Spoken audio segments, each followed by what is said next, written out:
हो रहे हैं और प्रशासन के कान में जू नहीं रेंग रहा है। हाँ, नेता जरूर अपनी राजनीति चमकाने के लिए इस रोड में आते हैं और ये हमें स्वीकार नहीं है। पुलिस कप्तान को आना चाहिए, को मतलब मैंने यहाँ थानाध्यक्ष साहब को बात करी, वो करे, हम क्या करें? अरे गाड़ी में तुम्हारी मतलब 10 सवारी पास है, 20 सवारी बैठे रहे, उसमें कौन क्या करेगा? इनका तो ठीक है, इनको तो हफ्ता मिल जा रहा, हर हफ्ते हफ्ता मिले, हमको हफ्ता चाहिए। जहाँ से वो हादसा हुआ है, जहाँ पर वो हादसा हुआ, भाई साहब आज भी वहाँ पर चले जाइए, स्थिति उससे भी बदतर नहीं हुई होगी तो मैं लोगों के सामने कोई शासन नहीं, कोई प्रशासन नहीं, एक बार आते हैं, फोटो खींच के चले जाते हैं। नैनीताल के उखलकांडा ब्लॉक की छीड़ा खान रीठा साहिब मोटर मार्ग में आज अधौड़ा से हल्द्वानी को आ रहा कैंपर अनियंत्रित होकर 500 फीट गहरी खाई में जा गिरा। वाहन के खाई में गिरने से 9 लोगों की मौके पर मौत हो गई, साथ ही 2 लोग गंभीर रूप से घायल हैं।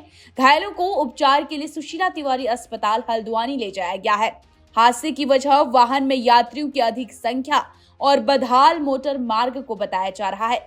ग्रामीणों ने बड़ी मुश्किल से खाई में गिरे यात्रियों को बाहर निकालकर सड़क तक पहुंचाया।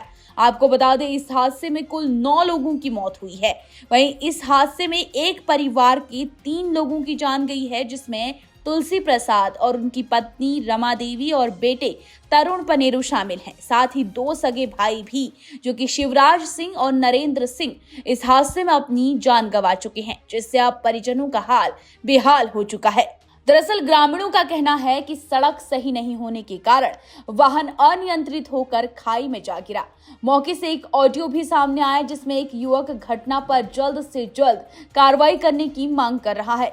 घटना के बाद भारी संख्या में ग्रामीण छिड़ाकान मोटर मार्ग पर पहुंचे, जहां ग्रामीणों ने बदहाल सड़क के लिए सरकार और प्रशासन और विभाग के लिए नाराजगी जाहिर की है। अब भले ही अभी इतनी बड़ी दुर्घटना हुई, हम नीचे स्पॉट पे थे, यहाँ पर कोई पुलिस प्रशासन नहीं, कोई लोकल प्रशासन नहीं, पटवारी नहीं, सब अपने, कोई कह रहा है मैं यहाँ हूँ, कोई कह रहा है वहाँ हूँ, कोई सारा प्रशासन सोया हुआ है।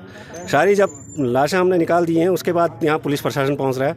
अब वो भी कह रहे हैं हम क्या करें, हमारे पास कोई आदमी नहीं, 4 आदमी हैं हम, एक बड़े बाबू है, एक ऐसे कैसे चलेगा यहाँ। मैंने अभी थोड़ी देर पहले डीएम महोदया से बात की, तो उनका सीधे आंसर था, मैंने एसडीएम साहब को भेज दिया। क्या रहा हमारे साथ, गरीब जनता है, पिछला इलाका है हमारा, और हो क्या रहा है हमारे साथ। लोग हम लाशें भरने के लिए फूक रहे हैं, अगली बार फिर हो रहा है, फिर फूक रहे हैं, वोट देने के लिए है जनता, बस हम लोग कुछ नहीं है। 6 लोगों की डेथ हुई थी, तब भी नेता और शासन प्रशासन यहाँ पे आया था। हमारे रोड की हालत अभी तक सही नहीं हुई है और आए दिन ऐसे दुर्घटनाएं यहाँ पे हो रही हैं। हम लोग रात दिन अपनी दिनचर्या इस रोड पे चलाते हैं, सुबह घर से निकलते हैं और शाम को घर आने का पता नहीं होता है। जिंदा है ये यहाँ से 26 किलोमीटर छिड़ाकान टू मिटार। बार हमने शासन पर एक भी कुछ भी नहीं, टच से मस नहीं हुआ, कह रहा हूँ, टच से मस। जहाँ की स्थिति आप देखो, मैंने कई बार बता दिया, जहाँ से वो हादसा हुआ है, जहाँ पर वो हादसा हुआ, भाई साहब आज भी वहाँ पर चले जाइए, स्थिति उससे भी बदतर नहीं हुई होगी तो मैं लोगों के सामने